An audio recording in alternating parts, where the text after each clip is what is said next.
Padre, te damos gracias por este tiempo que nos concedes de poder compartir tu palabra.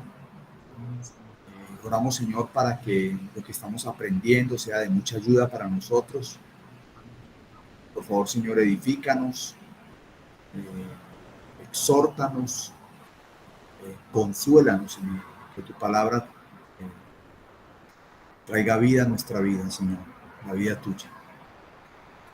Gracias por doña Graciela, gracias por John y por las personas allí en Leticia, Señor, por el trabajo que están realizando con la comunidad.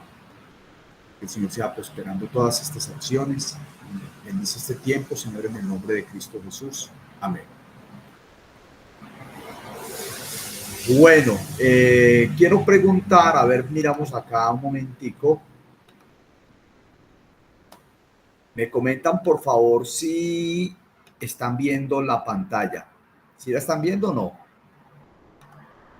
Sí, señor, yo lo estoy viendo. ¿No, John, cómo están viendo allá o no? Sí, sí la estamos viendo. Bueno, listo, muy bien. Entonces, espérate, yo trato de estar muy pendiente acá para... Bueno, entonces los testigos de una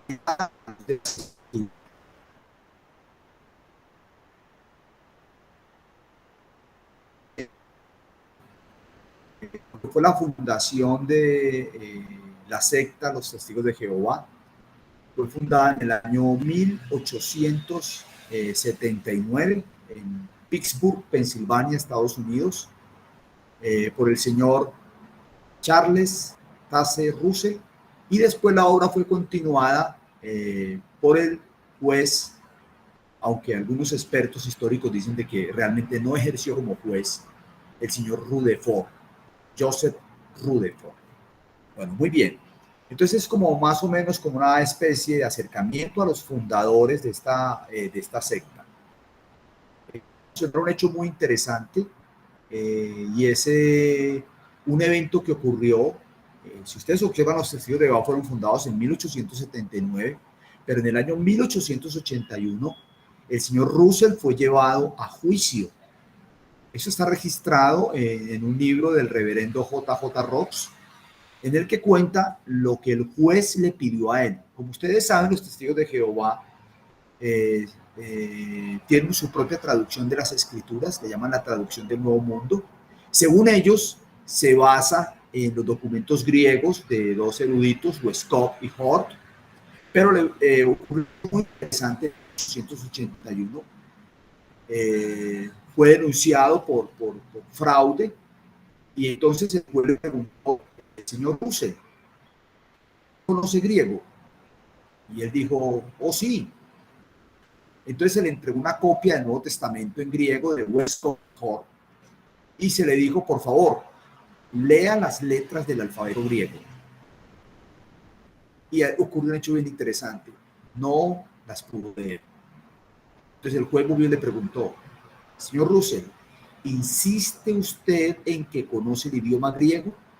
Le preguntó el fiscal. No, contestó Russell.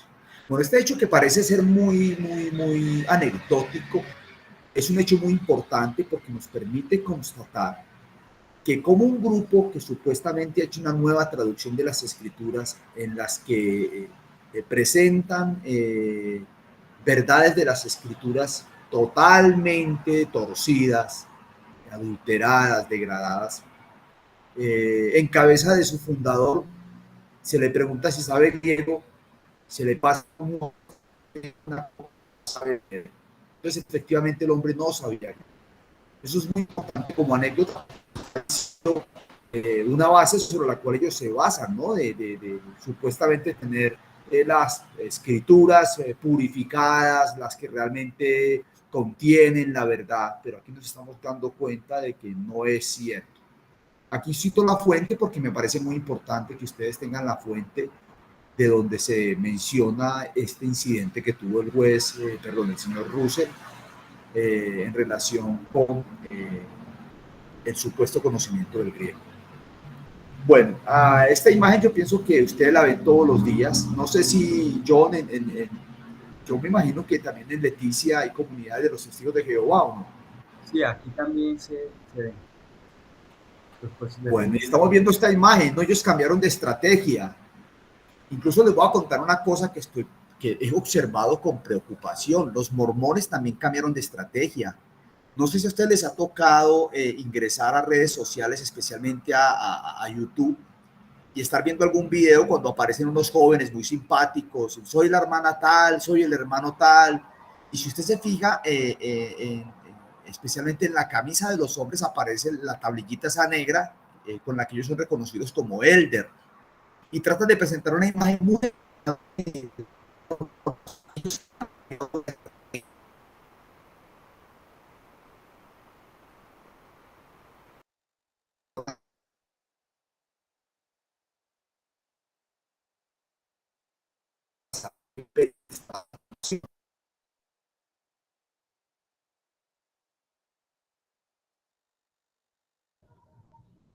Qué pena, no sé si somos nosotros, pero no estamos escuchando bien al profe. No, no se está escuchando.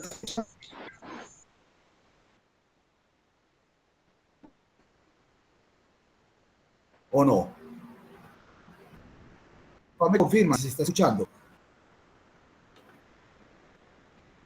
Ahora ya se arregló, profe. Bueno, entonces, bueno, ese es de pronto tenemos un problema acá con el internet. Voy a tratar de continuar. Entonces, ¿cómo les parece?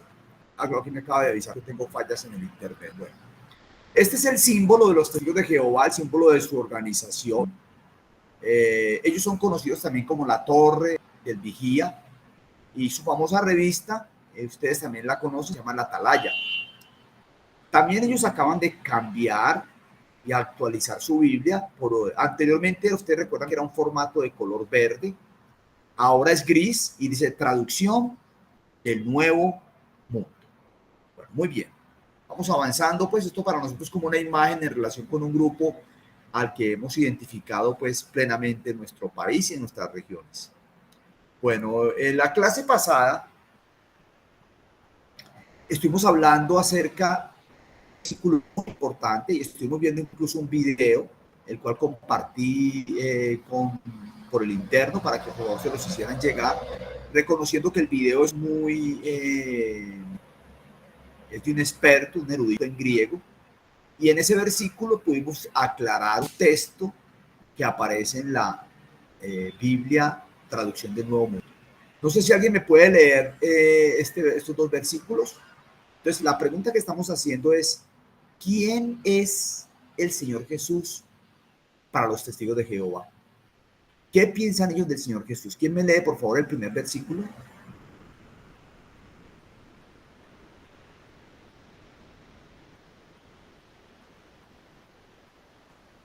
¿Sí se escucha o no? Sí. Perdón, ya. Dice, en el principio la palabra existía. La palabra Sí. estaba con Dios y la palabra era un Dios. Bueno, esta es la traducción de ellos. Estoy poniendo las dos versiones. La estoy poniendo en la traducción del Nuevo Mundo y la estoy poniendo en Reina Valera. Leamos Reina Valera, ¿qué dice? En el principio era el verbo, y el verbo era con Dios, y el verbo era Dios. Bueno, muy bien. Si ustedes observan, que entonces podríamos hacernos la pregunta, ¿quién es el Señor Jesús para los testigos de Jehová? Al lado de acá tenemos la traducción del Nuevo Mundo, que es la de ellos. Al lado de acá está la Reina Valera. ¿Quién es Jesús para los testigos de Jehová? Según Juan 1:1. Un Dios en diminutivo. Un Dios. Entonces esto es muy importante que lo tengamos en cuenta. Así aparece en la traducción de ellos. Y la palabra era un Dios. Y en la Reina Valera aparece y el verbo era Dios. Bueno, es importante que tengan en cuenta una cosa. El video, no sé si de pronto John le tuvo acceso al video, los hermanos de Leticia, o si no se lo podemos hacer llegar en el video, porque no me voy a detener en él, porque pues ya tuvimos prácticamente una clase completa escuchando el video. En el video del hermano William Márquez, que es experto en griego, nos muestra cómo en la traducción en griego, mirándolo desde el original, desde el griego koine, la expresión era un Dios no es la correcta. Y explica que la palabra recae fuertemente sobre el concepto teos como Dios.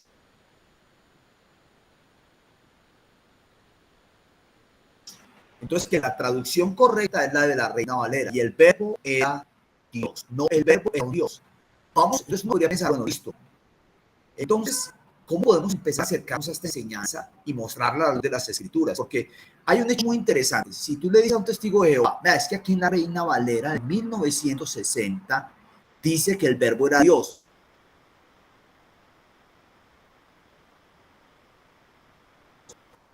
La traducción del Nuevo Mundo y es la correcta. Y en esa traducción dice que la palabra era un Dios. Les hago una pregunta. ¿Qué harían ustedes entonces para debatir ese argumento si nos encontramos frente a esta situación de los dos textos de la Biblia? ¿Qué harían ustedes? Hago la pregunta abierta. Pueden abrir el micrófono y comentar. A ver, ¿qué harían? ¿Qué piensan que deberían hacer? Pues nos iríamos a otros pasajes de la Biblia, ¿no? Bueno, Como por entonces ejemplo necesitamos donde dice, apoyarnos en otros textos. Muy bien.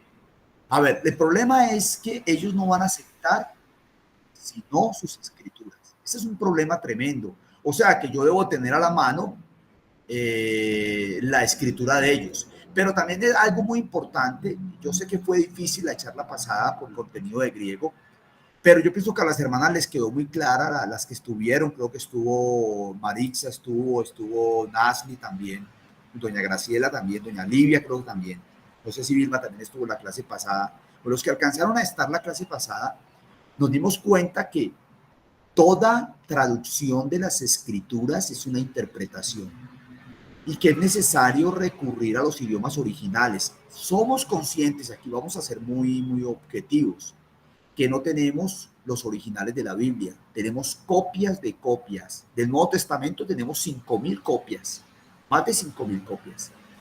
Y esas copias se contrastan unas con otras. E interpretar desde el griego, ustedes ya lo vieron, hermanas, en la clase pasada, no es fácil. Los verbos, el tiempo de los verbos, nosotros podemos decir presente, pasado, futuro, imperativo, pero en el griego existen otros tiempos. Incluso cuando a nosotros nos ponían trabajos en español, por ejemplo, El Quijote de la Mancha, 100 años de soledad o cualquier obra importante de algún reconocido escritor, nos pedían hacer un estudio de fondo y de forma del documento, que saque las metáforas, que saque las comparaciones, que saque los hipérboles, que saque esto. Pues, ¿cómo le parece, mis amados, que en griego hay más de 500 figuras de dicción? Entonces, hermanos y hermanas, yo quiero que sepan que traducir las escrituras de un idioma a otro es muy complejo. Y hay hermanos que han dedicado años y continúan dedicando años al estudio de los idiomas, del hebreo, del griego y del arameo, para poder tener un mayor acercamiento a un texto y una mayor lucidez. A eso se ha sumado el encuentro de los famosos rollos del Mar Muerto y después de unos papiros permitieron aclarar el sentido de ciertas palabras. Entonces, hermanos, yo quiero que ustedes entiendan una cosa. La Biblia no descendió en un lenguaje divino. No descendió en un lenguaje divino. Cuando digo esto, no quiero decir que la Biblia no sea inspirada. Lo que quiero decir con esto es que Dios habló al hombre en el lenguaje del hombre. Dios le habló a los hebreos en el hebreo y después en arameo. Y les habló en el griego koiné a través de escritores como Lucas, como Pablo. Recordemos que Pablo sabía hebreo y sabía griego. Pero yo sé que suena difícil decirlo, pero vamos a usar una frase. La Biblia es la palabra de Dios en el lenguaje de los hombres. Eso no quiere decir que la Biblia no sea inspirada, pero es importante que lo tengamos presente para que ustedes sepan que estudiar las palabras, y ahora lo vamos a ver con 2 palabras que vamos a estudiar, no es fácil, es bastante complicado. Y damos gracias a Dios por esos hermanos que han hecho un gran esfuerzo por acercarnos al texto. Bueno, muy bien. Sigo en la diapositiva. ¿Se está escuchando bien hasta ahora, hermanos? ¿Vamos bien?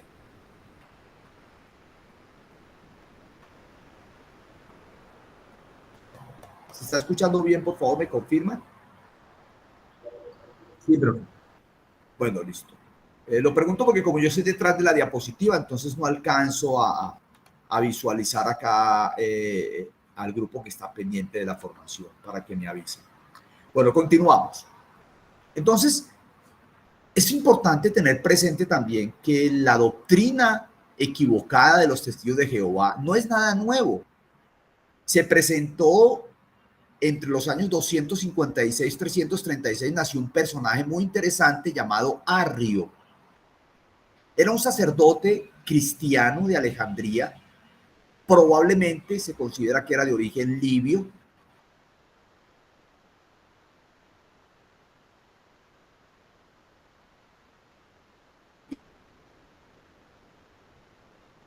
Su doctrina consideraba divinidad de Jesucristo, pues Dios Padre existía antes que él y le había creado de la nada. Arrio, ordenado presbítero en el año 311, elaboró esa doctrina a partir de la de Pablo de Samosata, obispo de Antioquía. Entonces queremos decir una cosa, la enseñanza de los testigos de Jehová no es nueva. Se remonta al siglo III después de Cristo. Incluso hubo un concilio llamado el Concilio de Nicea, en el que se procuró hablar de esta doctrina del arrianismo y se citaron a sus protagonistas. Hubo dos protagonistas muy interesantes, Arrio con su grupo, Eusebio, y también estaba, si recuerdo el nombre, Anastasio, ¿sí? Entonces, esto es muy importante porque hubo personas que se levantaron allí que fueron muy importantes para consolidar la doctrina cristiana. Hubo dificultades en ese proceso, se llegó a una conclusión, se rechazó la doctrina de Arrio y se estableció en el concilio un concepto en relación a la persona de Cristo. Yo quiero decir una cosa, independiente de los concilios y su validez, los concilios, tristemente hay que reconocer que los concilios tenían un carácter muy político porque el rey de turno o el mandatario de turno citaba, por ejemplo, al concilio, y eso presentó muchas dificultades en otros concilios. En este caso, pues, eran citados, dicen que más o menos fueron por ahí unos 300 obispos y más de 1.000 y 2.000 personas asistieron a este concilio para hablar de este tema de la doctrina de Arrio y de otras doctrinas más que estaban perturbando la iglesia. Bueno, muy bien. Vamos a continuar. Yo me organizo acá con esto. Eso, muy bien. ¿Qué creía Arrio? ¿Quién me lee, por favor? ¿Qué era lo que Arrio creía o qué fue lo que este señor en ese siglo III decía acerca de Jesucristo? ¿Quién lo puede leer, por favor?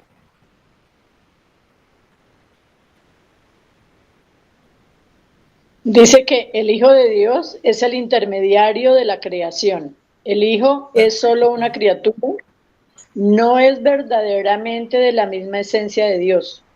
La relación entre el Hijo y su Padre solo es causal, es decir, que el Hijo tiene su origen creador en Dios, no es Hijo por naturaleza. El Hijo es temporal, mudable, incapaz de comprender a Dios. ¿Cómo la ven, hermanos? ¿Cómo ven esto? ¿Qué percepción? Esto estamos hablando en el siglo III. O sea, en el siglo III ya, en el caso de Arrio, se estaba hablando y se estaba diciendo esto acerca de Cristo. Es creación de Dios, no es igual a Dios. Él es el encargado de hacer la creación de Dios, pero Dios lo creó primero a él. Él es temporal, fue creado en el tiempo. Uno podría pensar, uy, tremendo esto. Esto socavaba prácticamente la divinidad de Jesucristo y su esencia igual a la del Padre, porque es que, ¿qué dice la Escritura? Él es la imagen del Dios invisible. Él es la imagen misma de su sustancia. Tremendos esos versículos. Pero piensen, en el siglo III aparecieron personas como Arrio desafiando la enseñanza cristiana y poniendo al Señor Jesucristo como un simple ser creado, inferior a Dios. Incluso La causa de que Cristo exista es Dios. Dios es la causa del origen de Cristo. Cristo no es el Hijo de Dios por naturaleza. Bueno, muy bien, ese es arrio. Y esa doctrina se trató en ese concilio de Nicea, se habló, se tomaron decisiones. Y una de las conclusiones que se sacaron en ese concilio fue que el Hijo y el Padre eran de la misma esencia y de la misma sustancia, que no había ninguna diferencia entre el Hijo y el Padre. Muy bien. Continúo con las diapositivas y seguimos mostrando aquí algo interesante. Voy a ampliarlas acá, por favor. Ahí voy. Bien. Vamos a ver qué dicen los testigos de Jehová. Para que veamos, o sea, ya vemos que entonces que la doctrina de los testigos de Jehová, su enseñanza, no es nueva. Ya se había presentado un primer caso en el siglo III con el señor Arrio en relación con afectar la divinidad y la esencia de Cristo igual a la del Padre. Voy a citar dos versículos. Uno está en la Nueva Traducción Viviente, que es la Biblia que manejan los testigos de Jehová, y quiero que la comparen con la traducción del Nuevo Mundo, de los testigos de Jehová, y la Nueva Traducción Viviente, que tiene que ver con una nueva traducción que se ha hecho de las Escrituras en español, pero que si la leemos en Reina Valera guarda igual consistencia. Leamos primero la versión de los testigos de Jehová de Miqueas 5.2 en relación con la venida del Mesías. ¿Quién lo lee, por favor? Miqueas 5.2, versión traducción del Nuevo Mundo.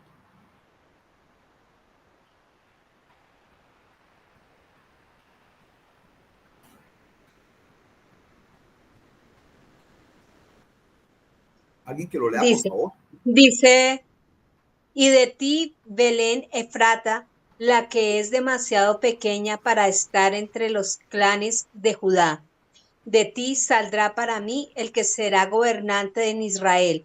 Su origen se remonta a tiempos antiguos, a los días de mucho tiempo atrás. Muy bien, entonces esa es la versión de los testigos de Jehová. Si observan ustedes, el énfasis, yo puse unas palabritas en negrilla, no están ahí en la Biblia de ellos, yo las puse. Su origen se remonta a tiempos antiguos, a los días de mucho tiempo atrás. Pero van a observar cómo lo traduce la Nueva Traducción Viviente, incluso la Reina Valera. ¿Qué dice Miqueas 5.2 en versión Nueva Traducción Viviente? Pero tú, oh Belén Efrata, eres solo una pequeña aldea entre todo el pueblo de Judá. No obstante, en mi nombre saldrá de ti un gobernante para Israel, cuyos orígenes vienen desde la eternidad. Bueno, ¿qué diferencia encuentran entre los dos versículos? ¿Quién me lo dice, por favor? Que en una habla que es de tiempo atrás, pero no especifica qué tan atrás, mientras que en la Nueva Traducción Viviente es eterno. Viene desde la creación, siempre ha estado. Muy bien, cuyos orígenes vienen desde la eternidad. Incluso si lo leen en Reina Valera del 60, también van a encontrar esa misma expresión. Entonces, mire qué tremendo es esto. Tomar las escrituras, torcer las escrituras, para que las escrituras digan lo que yo quiero que digan. Claro, y lo han hecho con muchos versículos que hablan de la divinidad de Jesucristo. Por eso les digo que va a ser muy difícil. Es importante primero conocer las referencias de Reina Valera del 60.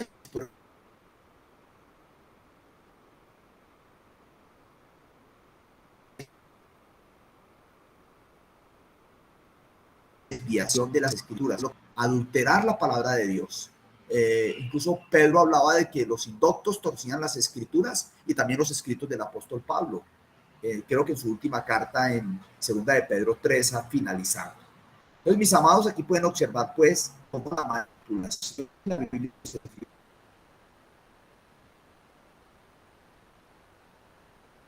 de Jehová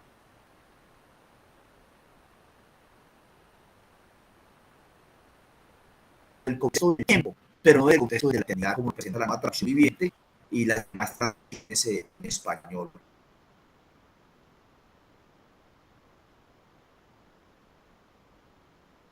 A cerrar un momento aquí una cosa porque les quiero mostrar algo. Yo voy a leer, entonces primero voy a cerrar acá. Bueno, voy a cerrar un minutico aquí la... Bueno, ¿quién me puede leer acá que tengo aquí en las manos? ¿Qué dice acá? ¿Quién alcanza a leer ahí?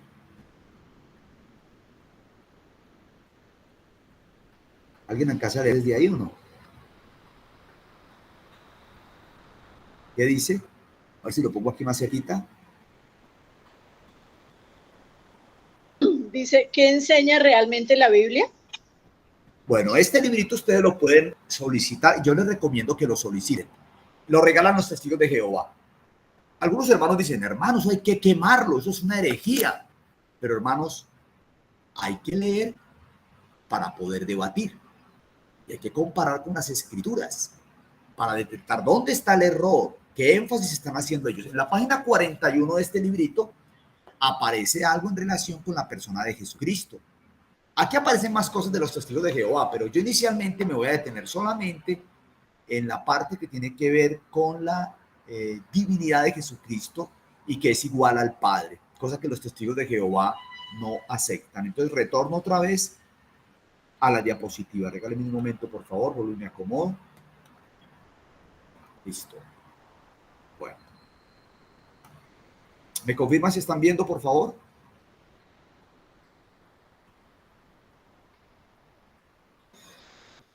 ¿Sí están viendo?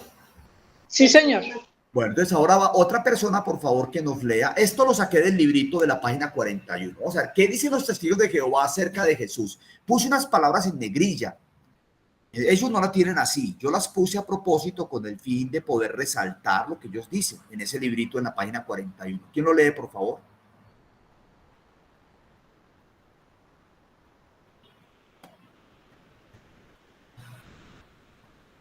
Alguien que lo lea, por favor. ¿Qué dicen los testigos de Jehová? Sí, dale. ¿Qué dicen los testigos de Jehová? ¿Qué dicen los testigos de Jehová? Por muchas razones, Jesús es el hijo más querido de Jehová. La Biblia lo llama el primogénito de toda la creación, pues él fue lo primero que Dios creó. Colosenses 1:15. Otras cosas que lo hacen especial es el hecho de ser el hijo unigénito. Juan 3:16. Esto significa que esto significa que es el único a quien Dios creó directamente. También es el único que colaboró con Jehová en la creación de todas las demás cosas. Colosenses 1:16. Además, se le llama la palabra. Juan 1:14. Este título muestra que era el encargado de hablar en el nombre de su Padre. Seguramente daba mensajes instrucciones, Dios, a los demás hijos de Dios, tanto a ángeles como a los seres humanos. Tremendo.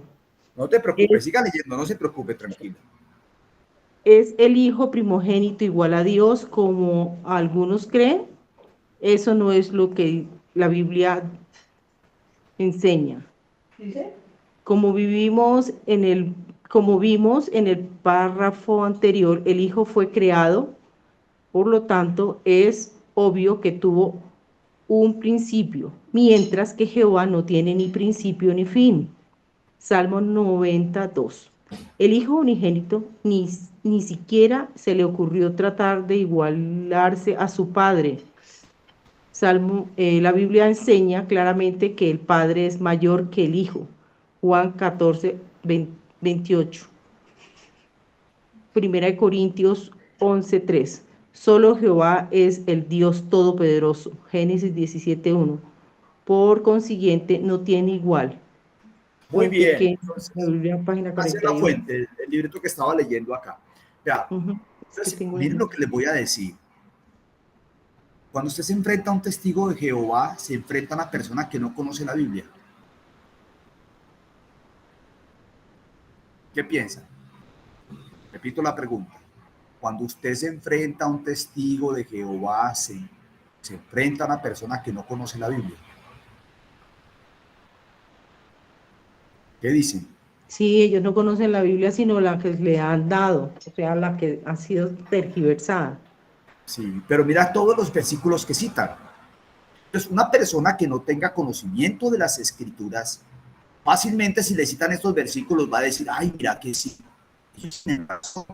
Si primogénito significa el primer hijo, o sea que él es el primer hijo de Dios, o sea que Dios tuvo un hijo y lo creó. Ay, también es el unigénito, el único hijo. Ay, entonces Dios tiene un único hijo, pero también lo creó directamente. Observen ustedes, el énfasis de ellos es, él fue lo primero que Dios creó. Jesucristo es el primogénito de toda la creación porque fue lo primero que Dios creó. Y es el unigénito porque él es el único a quien Dios creó directamente. Y mira la parte de abajo como dicen, el hijo fue creado. Por lo tanto, es obvio que tuvo un principio. Mientras que Jehová no tiene ni principio ni fin. Y citan un versículo del Salmo 92. Hermanos y hermanas, cuando usted hable con un testigo de Jehová, no piense que está hablando con una persona que desconoce las escrituras. Puede que sus escrituras hayan sido cambiadas. Algunos versículos van a ser citados de la manera correcta, otros no. Aquí estamos hablando de un principio de interpretación. En la Biblia suya y en la mía dice que Jesucristo es el primogénito de toda creación. Y en la Biblia suya y en la de ellos también, y este comentario es válido para lo que dije ahora también, también habla de que el Hijo es unigénito. Entonces, ¿dónde está el problema? En entender qué significa la palabra primogénito y qué significa la palabra unigénito. Entonces, esto es lo que nosotros llamamos la interpretación. Claro, si ellos dicen, él es el primogénito, mire, el primogénito de toda creación, el primogénito es lo primero que fue creado. Primero, primo, Génesis, génito, Génesis, principio. Lo primero que se creó fue el Hijo. Entonces Dios creó al Hijo.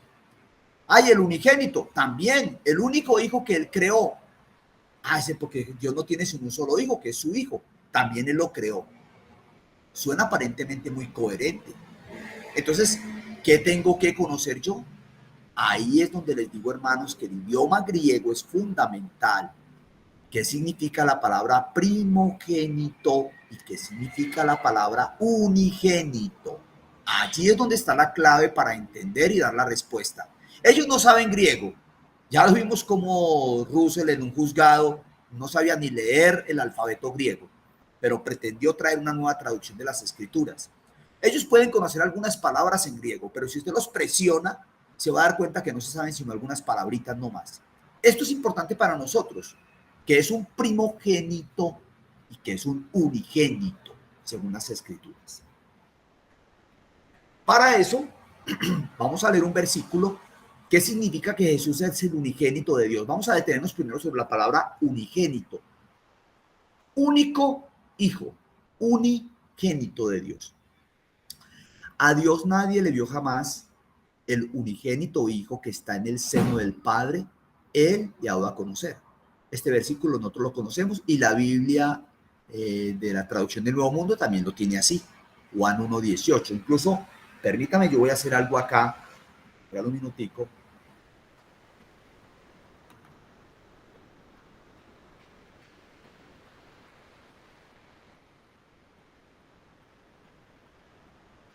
¿Me están escuchando, por favor? Sí, señor. Bueno, qué pena que pregunte, pero como estoy aquí detrás de la diapositiva, espérate que tengo problemas acá con la diapositiva. No me deja salir de la diapositiva. Un minutico que...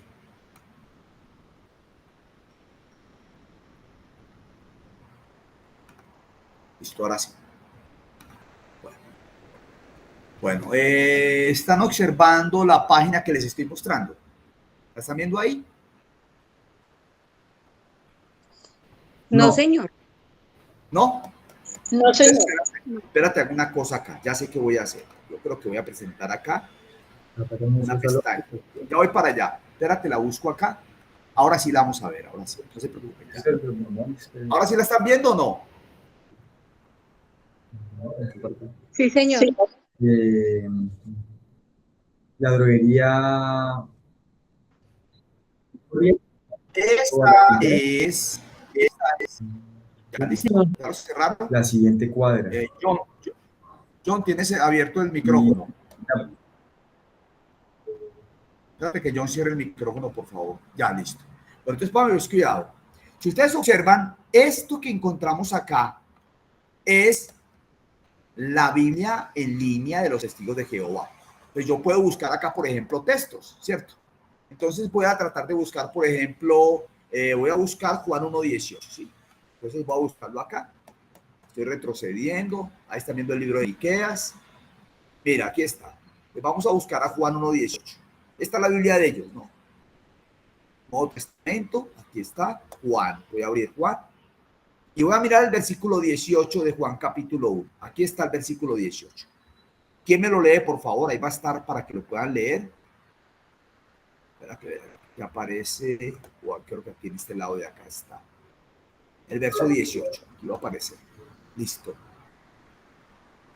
Déjame un momento que cargue el texto para que lo puedan ver. Ahí lo estoy cargando en línea. Bueno, ¿quién lo lee? Ah, espérate que me pasó al capítulo 18. Qué pena con ustedes. Ténganme paciencia un minutico, por favor. Pasé al capítulo 18. Cuando quería mirar era Juan 1:18. Esto ahora sí. Juan 1. Esto de tener la Biblia de ellos en línea es muy importante porque me permite a mí saber lo que dice el texto. Entonces ahora vamos a buscar el texto. ¿Quién lo lee, por favor, Juan 1:18? A Dios ningún ser humano lo ha visto jamás. El Dios Dios unigénito que está junto al Padre es... Ha explicado cómo es Él.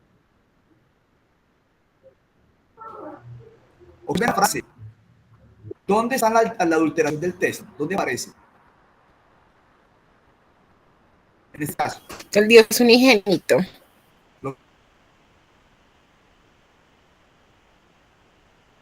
Es el Dios unigénito.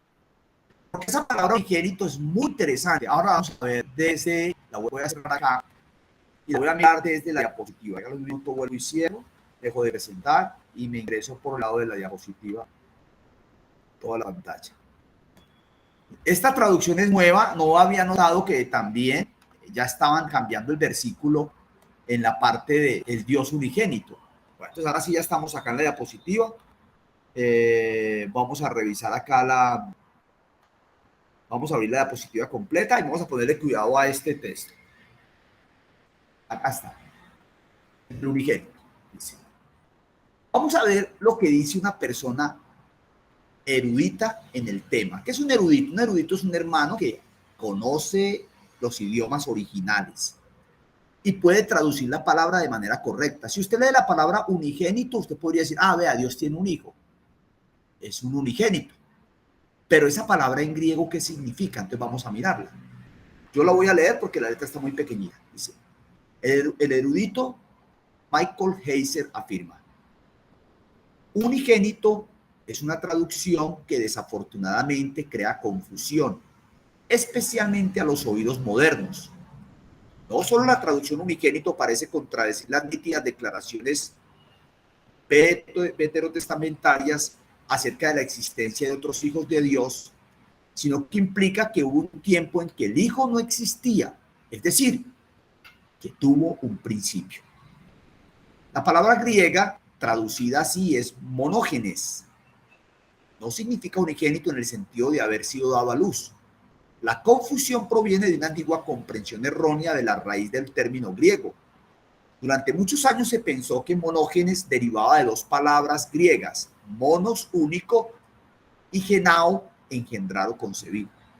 Los especialistas en griego descubrieron posteriormente que la segunda parte de monógenes no proviene del verbo griego genao, sino del sustantivo genos, clase, género. El término significa literalmente uno en su género, o único o singular, sin ninguna connotación sobre un origen creado. En consecuencia, puesto que efectivamente se identifica a Jesús con Yahvé y junto con él es único entre los Elohim que sirven a Dios, el término monógenes no contradice el lenguaje del Antiguo Testamento. Voy a resumir esto que el hermano dijo para que ustedes lo comprendan. La palabra unigénito en su frase final, que es Génesis, el único hijo originado en Dios, realmente la traducción del griego quiere decir que es único en su género, que es singular, pero en ningún momento significa que es engendrado o concebido por Dios, que Dios engendró un hijo y lo concibió en el tiempo. La expresión más bien habla de que Él, el Señor Jesucristo, es único en su clase y en su género. Eso en relación a la palabra unigénito. El hermano continúa. La validez de esta interpretación es corroborada por el propio Nuevo Testamento. En Hebreos 11:17 a Isaac se le llama el monógenes de Abraham. Mire, qué interesante. Les hago una pregunta. ¿Quién era el primogénito de Abraham? ¿Isaac? ¿Quién era el primogénito de Abraham? Ismael, pues, según el otro conocimiento. Isaac.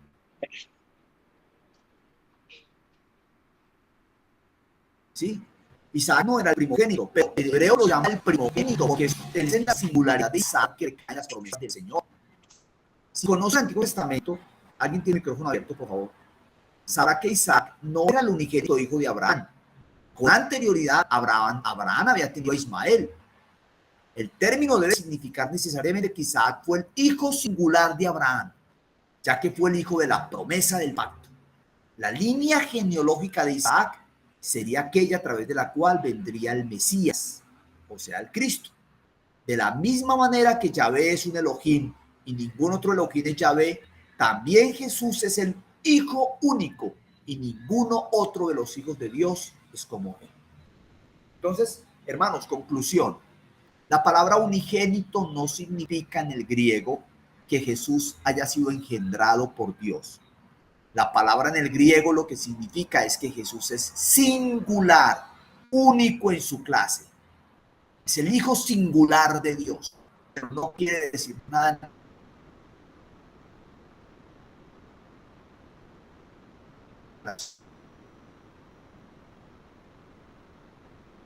Una pregunta de por favor. Doblamos.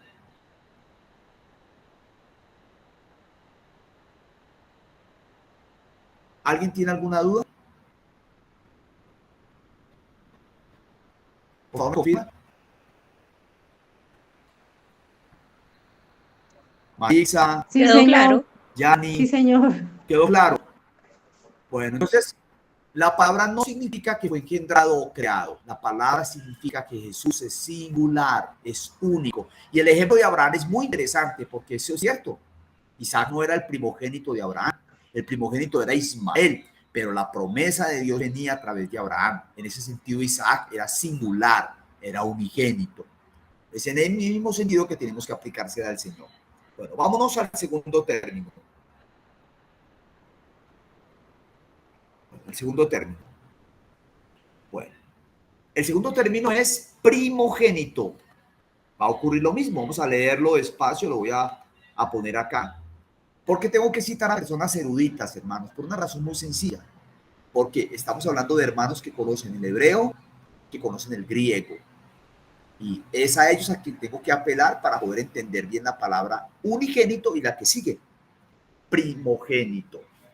Mire, el texto en Colosenses 1:15, aquí está, lo podemos leer, dice, Él es la imagen del Dios invisible, el primogénito de toda creación. Si ustedes recuerdan, voy a devolverme. ¿Qué es lo que dicen los testigos de Jehová en el texto? ¿Qué es lo que dicen ellos en su librito? ¿Qué dicen? Él es primogénito, ¿por qué? ¿Por qué dicen? Aquí lo devolví otra vez. ¿Por qué? ¿Por qué los testigos de Jehová dicen que Jesús es el primogénito y cómo lo interpretan? ¿Por qué es el primogénito? ¿Quién lo lee, por favor?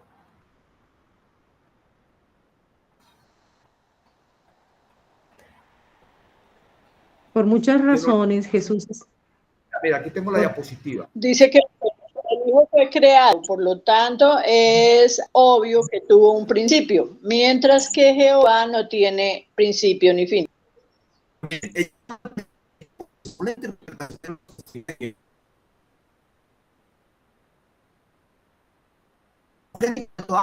Significa lo primero que Dios creó fue a Jesús. ¿Será que eso significa la palabra primogénito? Pues vamos a mirarla desde el griego y desde el hebreo. ¿Qué significa que Jesús es el primogénito de toda creación? ¿Será que significa que Él fue el primero en ser creado? Vamos a verlo. Entonces, aquí vamos a apelar a otro erudito de Inglaterra, el hermano William Barclay. Escribió todo un comentario en Nuevo Testamento en griego y era un erudito en griego. Entonces él va a citar así. Y pues vamos a leerlo a él. Él es el primogénito de toda creación.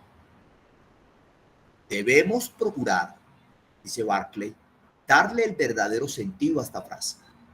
Como aparece en la Reina Valera, podría querer decir que el Hijo fue la primera persona que fue creada, pero en el pensamiento hebreo y griego, la palabra primogénito, que viene del griego prototokos, no tiene más que un sentido temporal muy indirecto.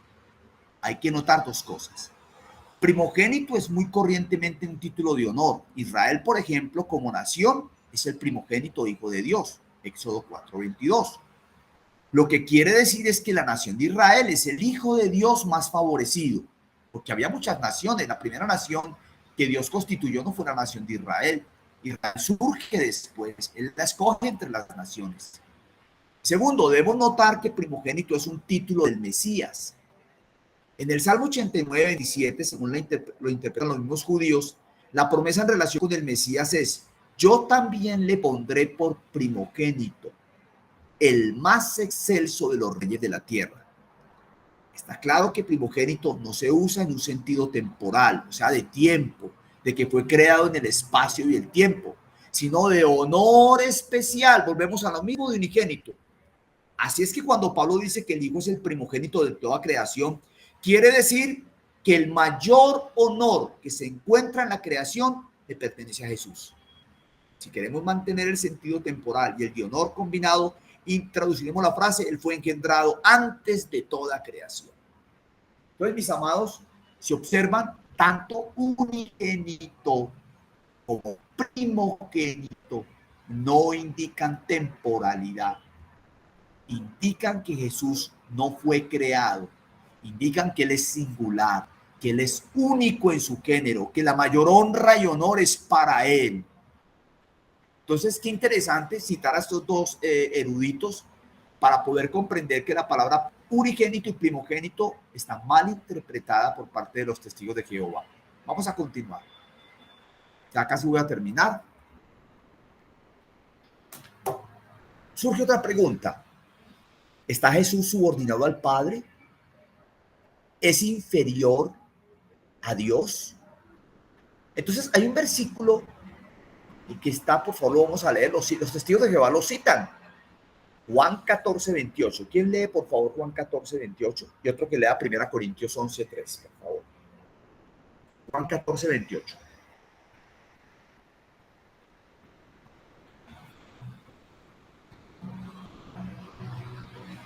Juan 14:28. ¿Quién lo tiene? ¿De la Reina Valera? Sí, está bien. La Reina Valera, está bien. Dice: habéis oído que yo os he dicho, voy y vengo a vosotros. Si me amarais, os habríais regocijado, porque he dicho que voy al Padre, porque el Padre mayor es que yo. Muy bien, mira esa frase, ¿no? Claro, si dice que el Padre es mayor que Jesús, entonces uno podría decir: entonces Jesús es creado, porque el Padre está por encima de él. Entonces los testigos de Jehová tienen la razón, él es un ser creado, porque el Padre, él reconoce que el Padre es mayor que yo. ¿Se acuerdan ustedes cuando un joven rico se acercó al Señor Jesús y le dijo: maestro bueno, ¿qué haré para heredar la vida eterna? Y Jesús le dijo: no me llames bueno, porque bueno solamente es Dios. ¿A qué se refiere el Señor Jesús con eso? Y cuando el Señor Jesús, alguien que tiene el micrófono abierto, por favor. Y cuando el Señor Jesús oraba al Padre, no estaba dependiendo de él. Padre, si es posible, pase de mí esta copa, pero no se haga mi voluntad sino la tuya. Entonces mire, Jesús estaba sujeto a alguien mayor que él, que es el Padre. Luego Jesús es inferior al Padre. Bueno, esa es la interpretación. 1 Corintios 11:3, ¿quién lo lee, por favor? 1 Corintios 11:3. ¿Alguien que lo lea? Dice: pero quiero que sepáis que la cabeza de todo hombre es Cristo, y la cabeza de la mujer es el hombre, y la cabeza de Cristo es Dios. Eso. Entonces mira, por ejemplo, mire, Ahí dice que la cabeza de Cristo, ¿quién es? Dios. Si la cabeza de Cristo es Dios, entonces Dios está por encima de Jesús y Jesús es un ser creado, es un ser inferior a Dios. No lo podemos comparar con Dios. Tremendo, ¿no? Porque usted lee el versículo. Yo sé que algunas veces usted se ha encontrado con estos versículos y dice, bueno, listo, ¿y cómo explico este versículo? ¿Cómo así que el Padre mayor es que yo? ¿Cómo así?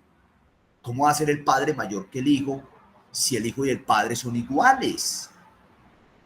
Y si es Padre, Hijo y Espíritu Santo, ¿cómo podemos explicarnos eso? ¿Por qué dice que Dios es la cabeza del Hijo, de Cristo? ¿Cómo así? Ah, pero es que mire que dice que el hombre es la cabeza de la mujer. Entonces el hombre está por encima de la mujer. Entonces Dios está por encima del Hijo. Puede parecer una interpretación muy cómoda, pero para eso tenemos que leer un capítulo y especialmente unos versículos que están en Filipenses 2, 5 al 11. Lo voy a leer yo, está acá, por favor pónganle cuidado, está en la diapositiva, dice así. Lo voy a leer Reina Valera del 60. Haya, pues, en vosotros este sentir que hubo también en Cristo Jesús, el cual siendo en forma de Dios, no estimó el ser igual a Dios como cosa que aferrarse, sino que se despojó a sí mismo, tomando forma de siervo, hecho semejante a los hombres. Y estando en la condición de hombre, se humilló a sí mismo, haciéndose obediente hasta la muerte y muerte de cruz. Por lo cual Dios también lo exaltó hasta lo sumo y le dio un nombre que es sobre todo nombre, para que en el nombre de Jesús se doble toda rodilla de los que están en los cielos y en la tierra y debajo de la tierra, y toda lengua confiese que Jesucristo es el Señor, para la gloria de Dios Padre. Este versículo es un versículo bien interesante porque nos muestra de qué está hablando el Señor Jesús cuando dice que el Padre es mayor que Él. ¿O qué significa que Dios es la cabeza de Cristo? Entonces, hagamos una pregunta. ¿De qué se despojó el Señor?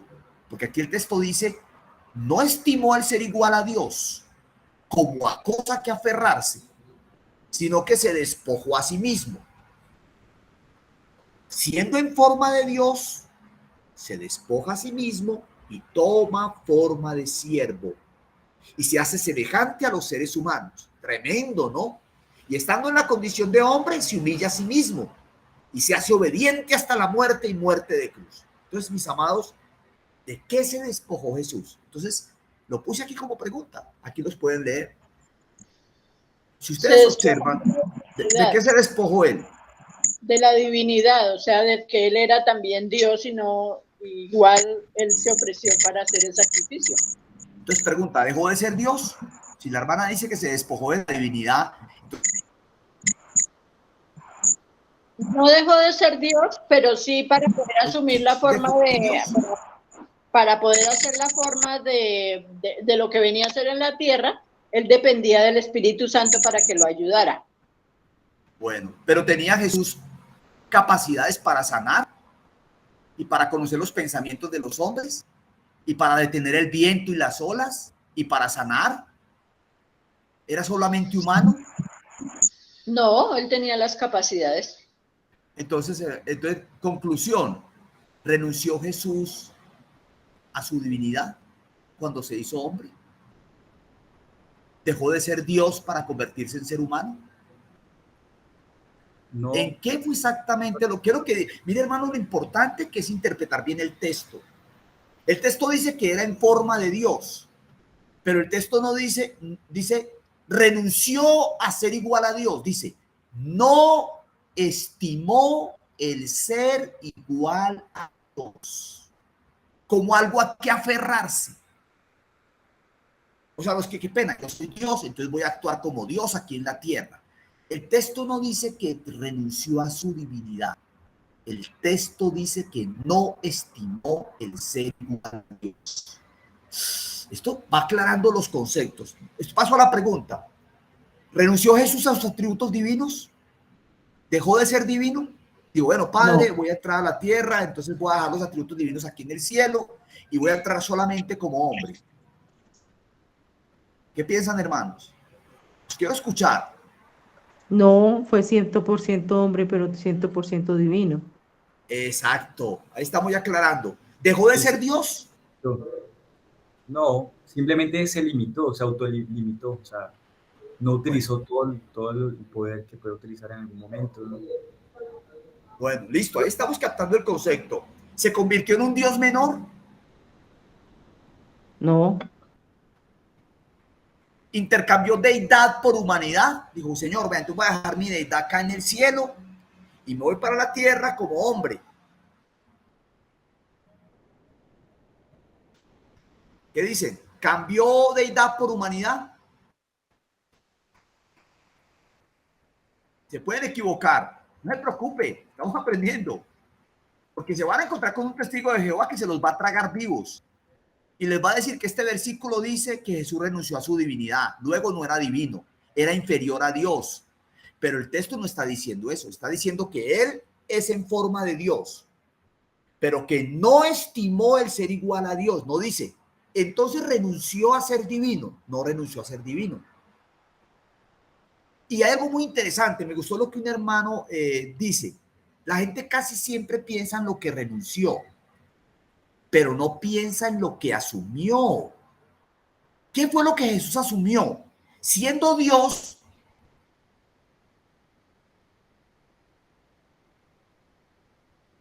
asumió, se hizo semejante a los hombres. También el apóstol en este texto, estando en la condición de hombre, se humilló a sí mismo. ¿Y en dónde está lo de siervo? Se hizo obediente hasta la muerte y muerte de cruz. Entonces, mis amados, ni renunció a sus atributos divinos. Y yo quiero que ustedes entiendan una cosa.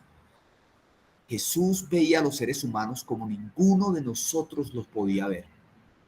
Él podía ver en sus corazones. Él no renunció a su omnisciencia, ni a su omnipresencia, ni a su omnipotencia. Pero uno podría decir, pero bueno, humanamente él estaba limitado. Humanamente él no podía hacer muchas cosas. ¿Se recuerda cuando él se transfiguró delante de los apóstoles?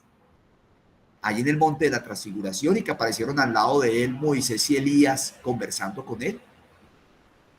Entonces, él no renunció a sus atributos divinos. Entonces, ¿a qué fue lo que él renunció? Renunció al uso independiente de sus atributos. Jesús se sometió al Padre y él lo dijo, que él hacía, que el Padre lo amaba porque él hacía todo lo que le agradaba. Como hombre él se sujetó, como hombre se fue obediente. Dice el apóstol que escribió la epístola a los hebreos, dice, por lo que padeció, aprendió la obediencia. Uy, yo a veces pienso en ese versículo, ¿cómo así? ¿Cómo así? Explíqueme. ¿Cómo así que aprendió a ser obediente? Luego él no era obediente. Por esto me amo mi Padre, porque yo siempre hago lo que Él quiere.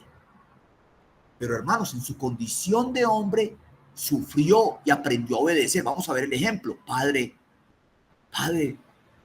si es posible, pasa de mí esta copa, pero no se haga tu voluntad, sino la mía. ¿Creen ustedes que estaba Jesús juzgando y diciendo, no, en definitiva yo voy a obedecerle y voy a hacer lo que usted me dice?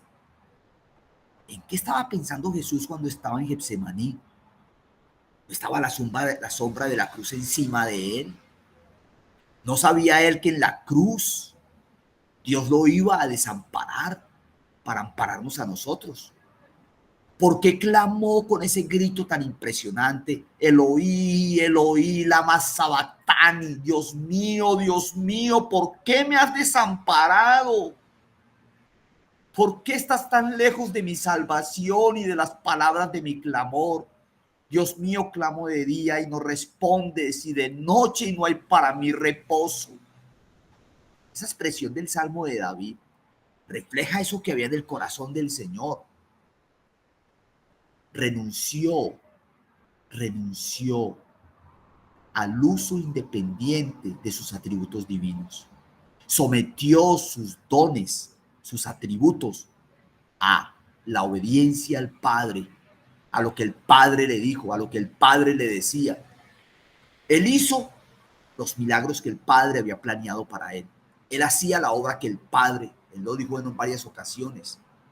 Incluso hasta en lo físico se restringió cuando estaba en la cruz. Le dieron a beber, le iban a dar a beber vinagre con hiel.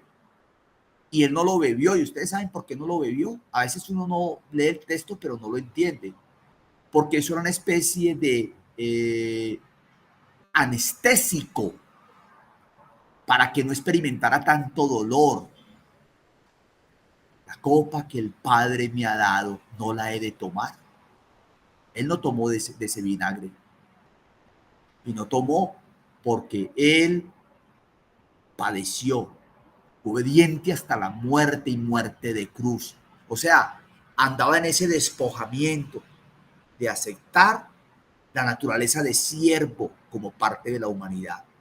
Entonces, vamos a concluir con la frase del hermano J.J. Müller en la epístola de Pablo a los Filipenses y a Filemón, donde dice: Jesús en su encarnación permaneció en la forma de Dios.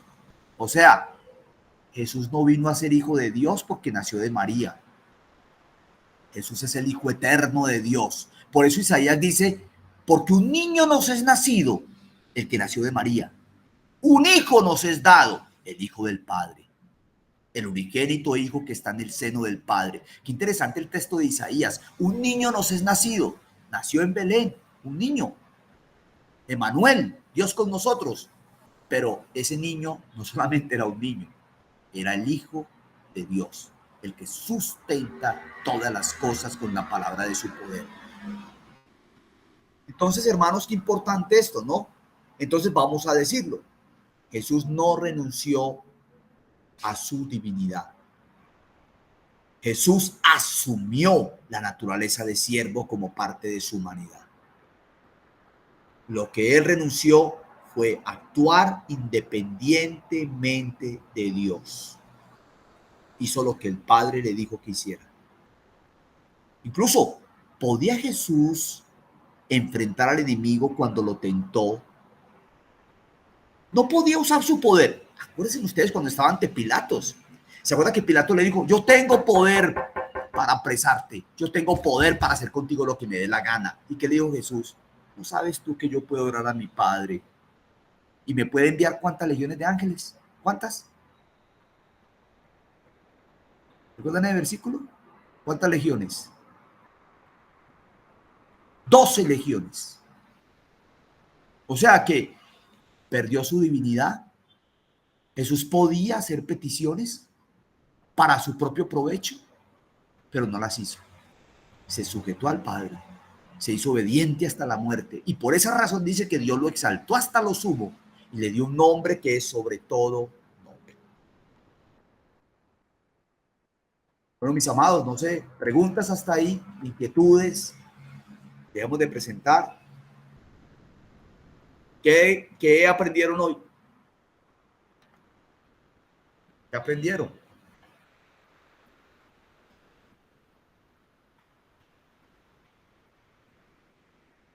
A ver, Maritza. Bueno, yo creería que debemos estar bien armados de verdad para poder enfrentar a un testigo de Jehová, conocer también la Biblia de ellos, conocer los argumentos que ellos utilizan para nosotros también poderlos usar en defensa. Correcto, muy bien, hermana. Y ya, mira lo que dijo la hermana: conocer bien la Biblia de ellos. ¿Por qué? Porque es que si yo no conozco cómo tuercen ellos en las escrituras, entonces no va a poder interpretar el texto. Algún hermano dice: no necesito conocer la mentira, con que conozca la verdad es suficiente. Bueno, puede tener razón el hermano, pero hermana, ya se dieron cuenta que primogénito y unigénito no son palabras que están en la Biblia de los testigos de Jehová. ¿Y en cuál Biblia más? En la de nosotros. ¿Pero dónde fallan ellos? En la interpretación de esas palabras en el idioma original, porque la Biblia no fue escrita en español, la Biblia fue escrita en hebreo, arameo y griego. Eso es muy importante que el cristiano lo entienda. Por eso, yo sé que la clase pasada estuvo muy dura por ese video, pero lo que le quería mostrar a ustedes, y yo mismo entiendo que tengo muchas deficiencias y tengo que aprender más. Entonces, hermanas, este es un reto para ustedes también. Muy bien, hermana Nasli. ¿Qué dice John Sarabia? ¿Qué aprendiste hoy? ¿Está ahí John o no? O si no, Graciela. Ya va a hablar John, perdón. John, dale. Sí, sí. No, digamos que yo había, claro, visto todos esos versículos y pues yo me hacía muchas preguntas alrededor de ellos, ¿no? Sobre precisamente cómo interpretarlos. Jesús en relación con el Padre. Y siempre he pensado eso como, bueno, yo en este momento que me hago la pregunta no tengo la respuesta, pero siempre hay una respuesta, o sea, siempre hay algo, o sea, hay una razón, ¿no? Entonces yo creo que es como no quedarnos con la duda y realmente poder acudir, como decía el profesor, voy a acudir a esos eruditos porque ellos son los que han dedicado años, su vida a estudiar, ¿no? Entonces, ¿cómo apoyarnos en otros hermanos que realmente son autoridad en un tema o en otro? Correcto, John. Estas diapositivas se las voy a enviar a Alexandra y Alexandra se las va a enviar a ustedes. Voy a enviar la que tengo ya aquí, la voy a enviar para que tengan, pero tengan en cuenta que cada semana voy a estar ampliando otras diapositivas, ¿sí? Por ahora estoy discutiendo el tema de la divinidad de Jesús. Yo pienso que si me dice un testigo de Jehová, me dice, es que el Padre es mayor que el Hijo, yo le voy a decir, pues en relación a su humanidad, sí, porque Él no estimó el ser igual a Dios como a cosa que aferrarse. Como humano, Él renunció al uso de sus atributos, pero no renunció a su divinidad, ¿cierto? Dale, Yanni, escuchamos. Entonces, qué pena. Con respecto a eso, entonces, ahí cuando él se refiere a que, ¿por qué me llamas bueno? ¿Es por ese pedazo? O sea, es por eso por lo que el profesor está comentando cuando Jesús le dice al muchacho. Porque uno podría pensar, entonces Jesús no le estaba diciendo que él era bueno porque le dice, bueno es solamente uno, mi Padre que está en los cielos. O sea, quería decir el Señor Jesús que él no era bueno. Pero ustedes recuerdan una cosa que él dijo, que qué gloria venía a buscar en la tierra. Cuando él vino a la tierra, ¿qué gloria buscaba él? ¿Recuerdan que él lo dijo varias veces? Que él no venía a buscar, él no venía a buscar su propia gloria. O sea, que aquí le daba la gloria a Jesús siempre, al Padre. Y él dice, el que habla por su propia cuenta, su propia gloria busca. Pero el que busca la gloria del que le envió, este es verdadero y no hay en él injusticia. O sea, está diciendo, a mí me envió el Padre y aquí estoy para buscar su gloria y para honrar al Padre. ¿Sí? Pero hay que tener en cuenta que él también hizo afirmaciones muy fuertes cuando él le dijo a los fariseos, antes que Abraham fuese yo soy. Y incluso cuando lo iban a apedrear en el Evangelio de Juan dice, te apedreamos porque tú siendo hombre te haces Dios. Está claro que él no renunció a su divinidad, él la dijo, pero ahí actuaba como hombre. O sea, me gustó lo que dijo una hermana ahora, creo que fue Marixa la que dijo, 100% hombre, 100% Dios. No era 75% humano, 25% Dios, 100% hombre. Ese es un tema muy complicado, el de las dos naturalezas del Hijo, pero algo sí me queda claro, cuando se habla de subordinación no es porque el Hijo sea inferior al Padre, cuando se habla de subordinación se refiere al papel y a la obra que él vino a hacer, por eso él vino a obedecer. Pero le hago una pregunta, cuando él estaba con el Padre, Padre, glorifícame al lado tuyo, con aquella gloria que tuve contigo antes que el mundo fuese. El Señor sabía que era obedecer, siempre hacía, y además en la Trinidad, entre el Padre, el Hijo y el Espíritu Santo, hay tal armonía que no hay envidia entre ellos. El Espíritu Santo no dice, mira, Padre, que están alabando más al Hijo que a mí nadie me manda reconocimiento, solamente es para el Hijo todo. No, ¿cómo así? Entre ellos no hay desarmonías. El Padre se deleita cuando el Hijo es alabado, reconocido, ¿sí? Pero está claro que en su humanidad Jesús vino a buscar la gloria de Dios. Gloria de los hombres no recibo, dijo él. Él vino a buscar la gloria de Dios. Eso tiene que ver con su vaciamiento. Renunció a su gloria celestial por venir a este mundo, sabiendo lo que le tocaba, sabiendo que tenía que tomar forma humana, sabiendo que tendría limitaciones físicas, que sufriría de sed.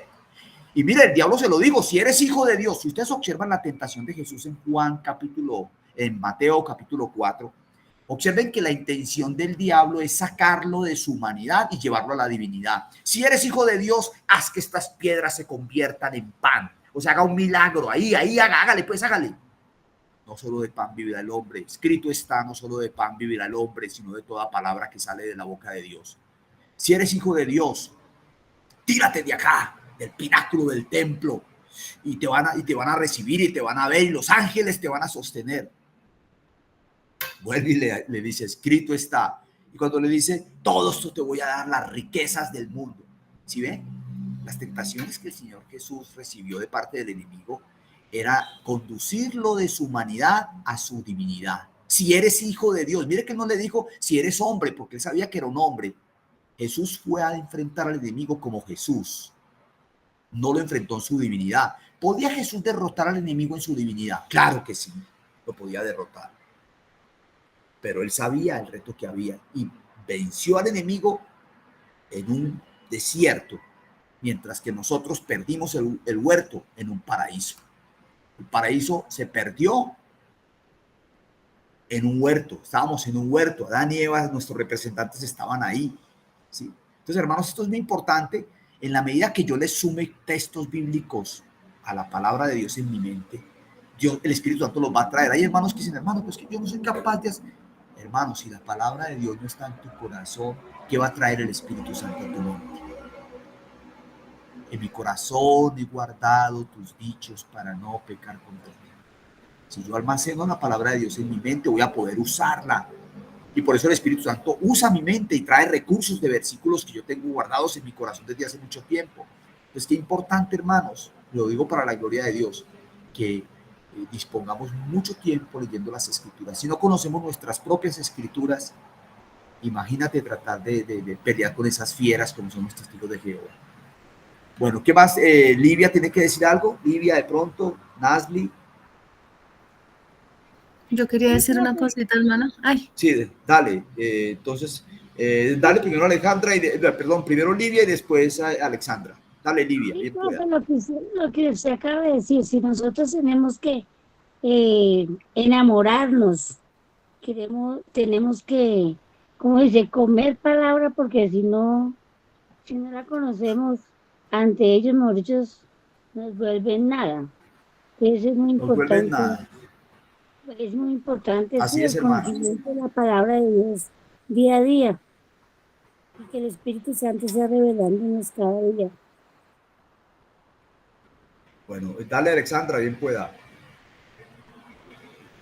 No, pues ustedes saben que no puedo entrar temprano, y escuché solo como esta última parte, porque no sé en cuanto a la parte de los testigos como tal, pero esta última parte que sí, que seguro el Señor quería que la escuchara, y me llama tremendamente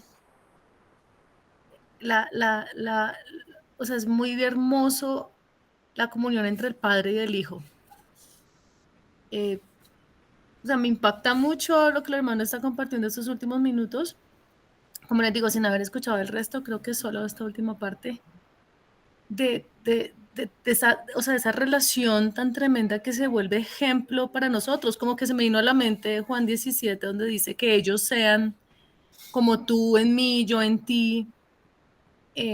Esa relación de sujeción, esa relación de comunión, de que no había envidias, que es un ejemplo para nuestra unidad y comunión como creyentes, ¿sí?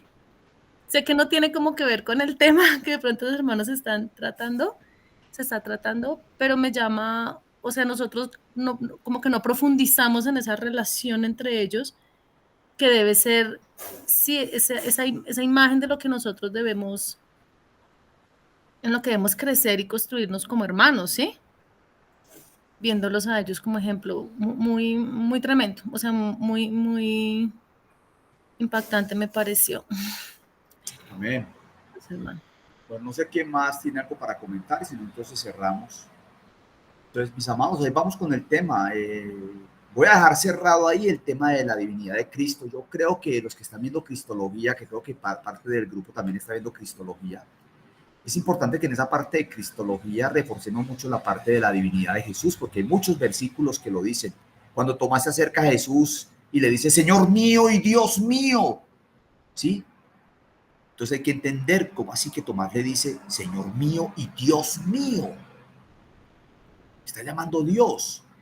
Entonces hay muchos textos que nos pueden ayudar en ese proceso y es importante que vayamos perseverando en la lectura de las Escrituras. En la próxima formación o clase vamos a tomar otra enseñanza de los testigos de Jehová, pero yo pienso que la más importante es esta, porque si los testigos no reconocen quién es Jesús como Dios, imagínate qué valor le van a dar a su obra o a su muerte en la cruz. Si Él no es reconocido como el Hijo de Dios, aquel que no fue creado, aquel que ha estado con el Padre por toda la eternidad, ¿sí? Antes de que el tiempo fuera, ¿sí? Si el Padre nos escogió en su Hijo antes de la fundación del mundo, hay elementos que hay que traer a la memoria, pues, de las Escrituras, que son muy valiosos.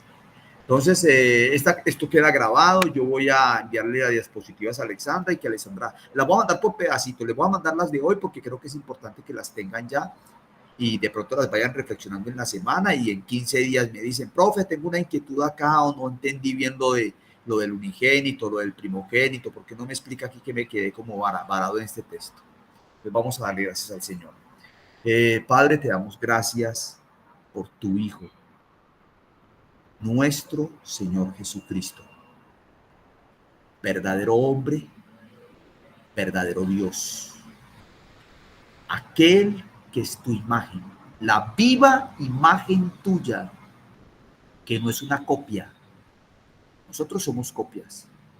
Él es el original, de la imagen del Dios invisible, la imagen misma de su sustancia. Felipe, ¿no te has dado cuenta que quien me ha visto a mí, ha visto al Padre? Yo y el Padre uno somos. Padre Santo, abre nuestros ojos para contemplar la gloria de tu Hijo. Señor, no somos nada y te damos gracias por eso, por ese privilegio tan grande de que en nosotros more el Espíritu de tu Hijo. Presencia misma esté en nosotros y que seamos tu templo. Padre, gracias por este tiempo, que la gloria sea para ti. En el nombre de Cristo Jesús. Amén y amén.